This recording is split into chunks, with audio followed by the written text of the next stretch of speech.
Maybe you noticed it. When President George H.W. Bush died, not very long ago, there was a tremendous volume of press about him, as you would expect, about him, his presidency, his life, his family, and his legacy. And there was accompanying controversy about his reputation and that legacy, whether it was good, bad, somewhere in between, and who evaluated it how.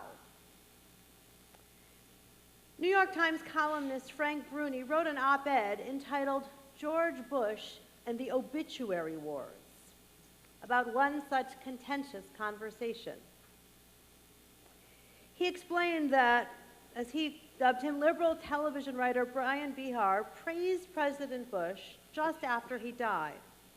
And right after he did, he was pulled apart by many of his followers. They couldn't understand why he, who was called liberal, could say anything nice about the former president, who they judged badly. Bruni described the incident, explaining that Bihar's followers lashed out at him. They unfollowed him on social media, and they demonstrated the transcendent curse, as he calls it, of these times. I invite you to listen carefully. What he calls the transcendent curse of our times, Americans' diminishing ability to hold two thoughts at once. Bruni explained that President Bush indeed had both stains on his record and points of light. In other words, one could see the highs and the lows, the good and the bad.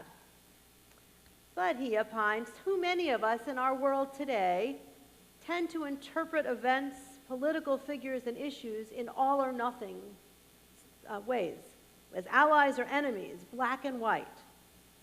We often are blind to shades of gray. And he added, we like our villains without redemption and our heroes without blemish. Think about that. Bihar's tweets about Bush, he said, broke from that. We really like our villains without redemption and our heroes without blemish. Here was someone who took the other side and looked for a medium, a gray area. Bruni's column made me think about our world, our politics, and Torah. Pretty much every year when I teach some aspect of the story of Jacob and Esau, someone looks at me and says, really? That's our patriarch who we, the children of Israel, are named for? You know, Jacob tricks his father and his brother, then he runs off when his brother threatens to kill him. Yet later, he wrestles with an angel, he earns the name Israel, and we, the Jewish people, are called B'nai Yisrael, or the children of Israel. But each year, somehow, we're surprised that Jacob was kind of slimy, frankly, and we are his namesake. Jacob lived in shades of gray. Later, he and Esau make amends. They come back together. So they live in shades of gray. What about us? In this week's Torah portion, Vayigash, we find Joseph reconciling with his brothers in Egypt. You know, those same brothers that wanted to kill him and then throw him in a pit. There's an emotional reconciliation after he wants to keep Benjamin. You know the story. Joseph plants a silver goblet in Benjamin's cup, in Benjamin's bag. Joseph wants to keep Benjamin in Egypt when the brothers go back. They've come down to get food. And Judah stands up suddenly and says, I can't do this, it will kill my father. This boy had a brother, and he goes into the whole saga.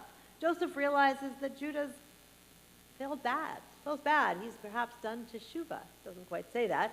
And Joseph steps up and says, I'm your brother. Is my father still alive?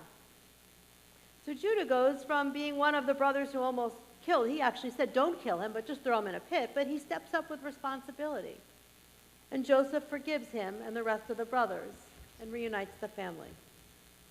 Throughout Judaism, in other words, we have imperfect role models.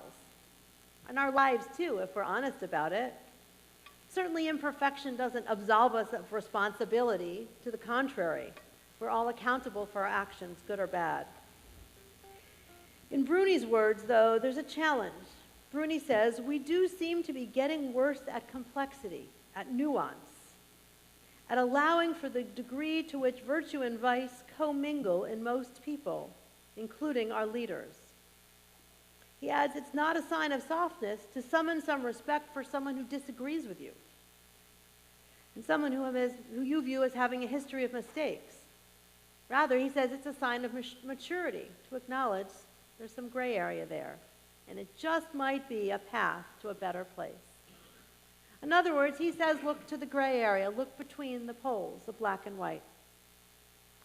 Rooney's column brought me to the teachings of Princeton professor Fred Greenstein, renowned scholar of the presidency, and, full disclosure, my uncle. Uncle Fred was the expert that the Times, the Wall Street Journal, and the Washington Post and others would turn to over the years when they wanted commentary on the sitting president and history on the presidency, particularly in the 20th century. His groundbreaking research was on Eisenhower.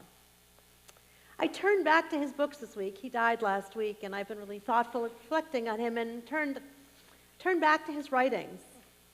But the book that caught my eye for this Torah portion actually is one that I've taught with. Some of you have even studied Moses' leadership with me.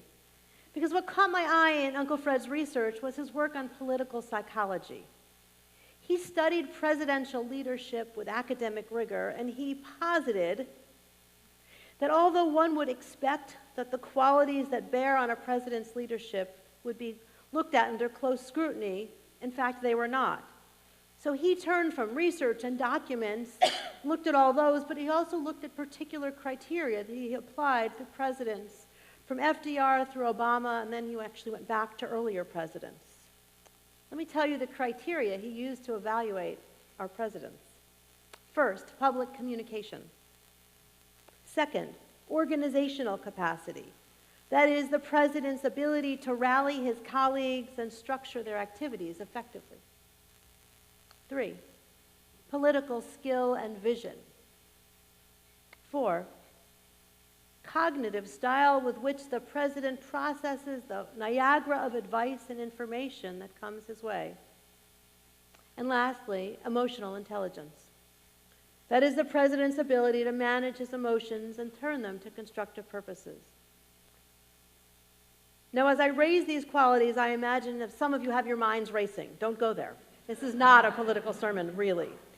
I raise these qualities to encourage all of us to reflect on how we evaluate anyone, but particularly our leaders.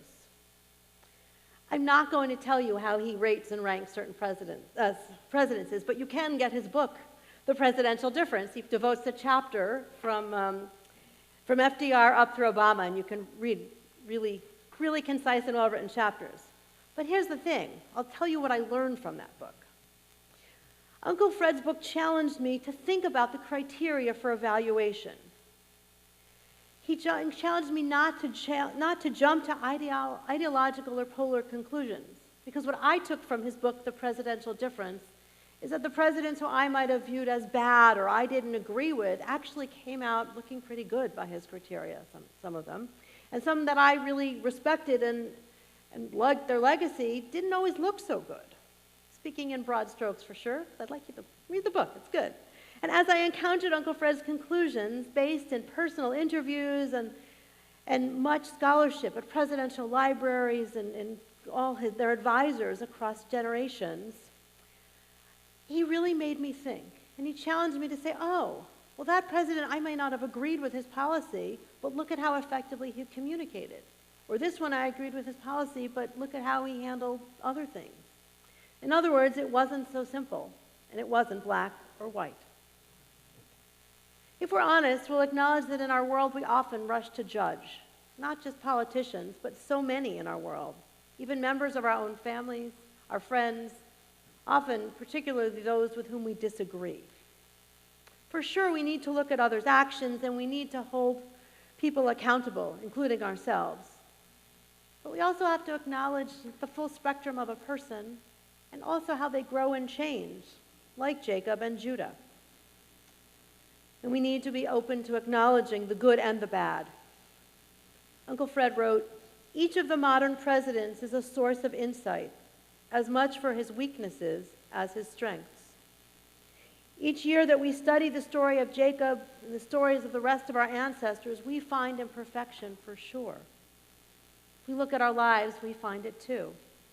So indeed, let us look to the weaknesses and the strengths of our leaders, to all of us, and let us find insight. Let us live in the gray area today and every day.